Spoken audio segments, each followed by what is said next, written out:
Guys, আমি Neha. Welcome to my channel. আজকে আমি মা সবাই মিলে আমার জামা প্যান্টগুলো একটুখানি ব্যাগে গুছিয়ে নিচ্ছি, কেন কালকে আমি একটা জায়গায় যাব।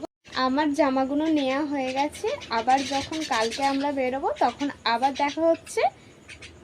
সকালবেলা ঘুম থেকে উঠে দেখছি মামা চলে এসেছে, তার জন্য একটু মেকআপ করতে পারিনি, বেরিয়ে পড়েছিলাম। আমি, মা, মামা আর বাবা বাড়িতে ছিল। আর আমি যখনই মামার বাড়িতে যাই এই রাস্তা দিয়ে যেতে হয়। এই রাস্তাটা আমার খুব ভালো লাগে, মানে এই দিকটা একটুখানি খুব ফাঁকা আর জমি আছে অনেক এই সাইডে, বেশ খুব ভালো লাগে আমার। ওই জন্য এই রাস্তাটা দিয়েই যাই যখন যাই। আর সকাল সকাল উঠেছি, ঘুম পেয়ে যাচ্ছিলো, বেশি ভিডিও করতে পারিনি। তারপর বাড়ির দিকে যাচ্ছি, তার মধ্যে দিদা ফোন করছিল যে কখন আসবি কখন আসবি। আর এই রাস্তাটা একটুখানি ভিডিওটা করে নিলাম, বেশ আমার খুব ভালো লাগে এই রাস্তাটা। এখানে কেউ থাকে না, খুব ফাঁকা জায়গাটা, আমার তো খুবই ভালো লাগে। আর আমি যখন ছোটো ছিলাম এই জায়গাটা আসতাম, আমার দাদুর সাথে বসে থাকতাম।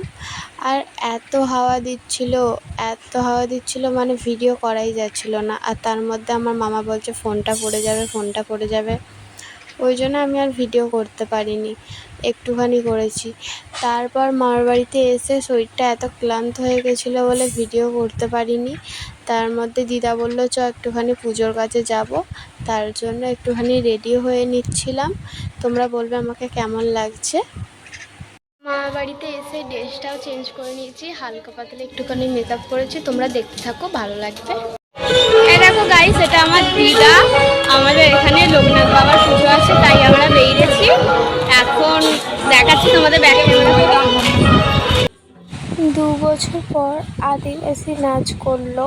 এবার কেউ জানতো না যে এরা আসবে, তার জন্য বেশি ভিড় হয়নি। কিছু কিছু মানুষ গেছিলো, আর কিছু কিছু দিদারা সবাই নাচছিল ওদের সাথে। আর আমি তো রোদে রোদে ঘুরে আমার এত কষ্ট হচ্ছিল, আমি তো পুরো ঘেমে গেছিলাম। খুব কষ্ট হচ্ছিলো, তার জন্য বাড়িতে চলে এসেছিলাম। এবার ওখানে পুজোটা হচ্ছিল, বেশিক্ষণ থাকিনি, বাড়িতে চলে এসেছি। টাটা।